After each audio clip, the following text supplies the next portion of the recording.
Hark! Ruby's character arc. She headbutts Mercury one time. Hooray! Wasting the whole volume on her training for this to be literally the one and only payoff she gets was definitely worth it. What makes this dumber is actually everything around it. She kind of just drops her scythe because Mercury sneezes too hard. It lands right next to her too. At the time it took Mercury to goad her, she could have just easily grabbed it. Also, apparently Mercury read the script since he also now magically knows Ruby's whole character arc about getting better after dropping her scythe. That's convenient and not at all silly sounding. Then after the headbutt, it doesn't even stop Mercury. Like, he's fine. He keeps fighting. And then she just actually bends down and just slowly picks up her weapon again. It's actually insane how silly this whole execution for the arc is. Okay, so this is a RWBY classic. In their attempt to, like, scientifically explain how Jean's semblance is working, they accidentally made it more confusing. They have this whole little moment where Nora and Jean talk just for the sole purpose of explaining what Jean's semblance actually is, but the way they try to explain it just made audience members even more confused. Great job, RT.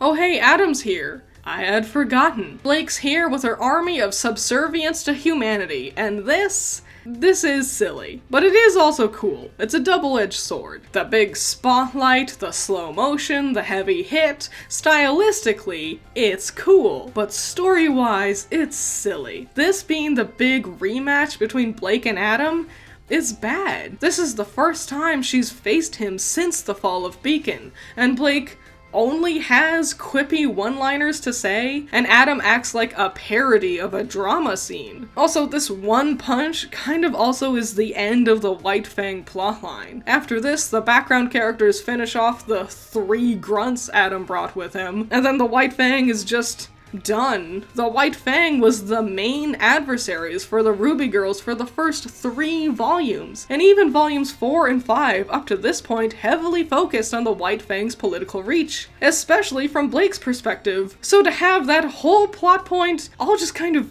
end just like that, well, it really makes you wonder what was even the point. Yay! Go! Oh, they're not even trying anymore. Why did Yang have to go? When did they decide they had to go after the Maidens? Why Yang? RWBY has super speed. Why did the villains become brain dead and just let her escape? Not even freaking trying. So they do put effort into the Maiden fight. You can see that. It's just that, well, there's a lot going wrong in spite of that effort. The camera keeps plopping itself in places that don't help the flow of the action. The action in general is far too fast, making their strikes feel floaty and like they lack any effort. Their moves are more silly than anything, focusing on short-term spectacle over actually interesting shifts to the dynamic of the fight. The background is dark and makes it hard to even tell what the characters are doing. Some of the faces or poses we linger on are not flattering. The song is really bad. The 2 characters' color palettes and designs are so similar, and the camera's so far away so often that it's impossible to tell who's who half the time. So yeah, there was more effort put into this fight than others during the finale, which makes sense. This is the final boss of the volume, but this goes to show that you still need to have an understanding of cinematography, directing, and choreography. Otherwise, all that extra effort still won't make a difference. Best part of the episode. Not gonna lie, Cinder's defeat is also one of the most iconic moments, right there next to Raven's Maiden reveal. Vernal's surprise final move, Raven zipping behind Cinder, the big, explosive, magical strike that blows away Cinder's mask, the true fear in her eyes as she plummets. Amazing. Every complaint I had for the rest of the fight, this moment proved how to do all of the stuff right. Also, special shout out to the door. The glowing blue leaf pattern and folding elements that resemble flower petals is really, really cool. Spoilers for the future of RWBY, but Atlas's vault is way lamer compared to this. This door actually feels like magic, and it's awesome. Worst part of the episode,